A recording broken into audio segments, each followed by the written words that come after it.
इनसे मिलिए प्लेलिस्ट में बात करते हुए दिल्ली में इस समय गांधी शांति प्रतिष्ठान के अध्यक्ष कुमार प्रशांत जी से मेरा प्रश्न ये है कि भारत के राजनीतिक पड़ाव में विस्तार में मेरी दृष्टि में संभवतः हरिजन शब्द का प्रयोग सबसे पहले बापू ने किया था।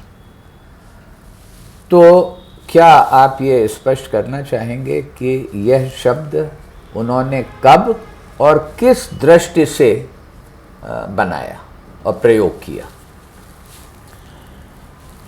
शब्द दरअसल में एक मुर्दा चीज़ नहीं है। हर शब्द के पीछे एक भाव संसार होता है जिससे वो शब्द मजबूत बनता है।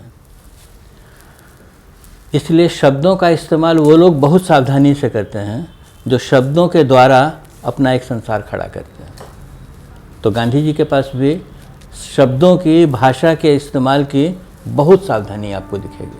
वो कभी अनावश्यक शब्द नहीं इस्तेमाल करते हैं, बहुत ही कंजूसी से शब्दों का इस्तेमाल करते हैं और हर शब्द के कारण उनके पास कुछ न कुछ है कि ये शब्द यहाँ क्यों आया है। कई लोग कहते हैं कि गांधी जी के लिखे में से एक शब्द भी निकालना मुश्किल होता है।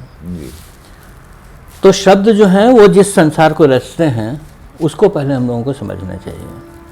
तो गांधी जी के आने से पहले हमारे समाज के वो लोग जो पिछड़े हैं उनके लिए एक शब्द चलता था अछूत, अंग्रेजी में जिसको अनटचेबल कहते हैं, और सभी लोग उसका इस्तेमाल करते थे, खुशी से करते थे, किसी को कोई दिक्कत नहीं आती थी। गांधी जी के मन में पहली बार यह सवाल खड़ा हुआ कि अनटचेबल किसी को कहना ये तो उसका अपमान करना है।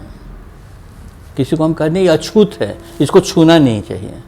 जिसको तुम इस शब्द से जाहिर करते हो उसके बारे में तुम्हारे मन में क्या भाव आएगा। तो गांधी जी को इस शब्द से बहुत दिक्कत हो रही है। जैसे गांधी जी को दक्षिण अफ्रीका में पैसिव रेसिस्टेंस शब्द से बहुत दिक्कत होती है, क्योंकि वो शब्द उस समय दुनिया भर में चलता था। जो लोग भी शांति के तरीके से काम करते हैं तो पैसिव रेसिस्टर्स हैं। गांधी जी ने कहा नहीं, ये शब्द तो मुझको नहीं पसंद है, क्योंकि मैं पैसिव हूँ नहीं, मैं तो बहुत एक्टिव हूँ। एक्टिव होकर इसका मुकाबला कर रहा हूँ, पैसिव कैसे हो सकता हूँ। उसमें से सत्याग्रह शब्द की खोज की उन्होंने और पैसिव रेसिस्टेंस शब्द को हटा दिया उन्होंने। उसी तरह से अनटचेबल के बारे में उनके मन में सवाल उठा कि यहाँ कोई दूसरा शब्द होना चाहिए जो ज़्यादा गरिमामय हो, जिसकी कुछ अलग तरह का पॉजिटिव, जिसमें से कुछ सेंस निकलता हो, लेकिन उनको शब्द मिल नहीं रहे थे। और गांधी जी की ये तरीका है, जैसे सत्याग्रह शब्द के खोज में भी उन्होंने सबको लिख दिया कि सुझाव मुझको कौन सा शब्द हो सकता है। वैसे इसके बारे में भी कई लोगों से पूछते हैं। और तब एक अनटचेबल समाज का, गुजरात का आदमी, उनको नरसिंह मेहता जो एक बड़े संत कवि हुए हैं गुजरात में, उनका एक भजन भेजता है और कहता है इसको आप देखिए। सबसे पहले नरसिंह मेहता ने उसमें हरिजन शब्द का इस्तेमाल किया था।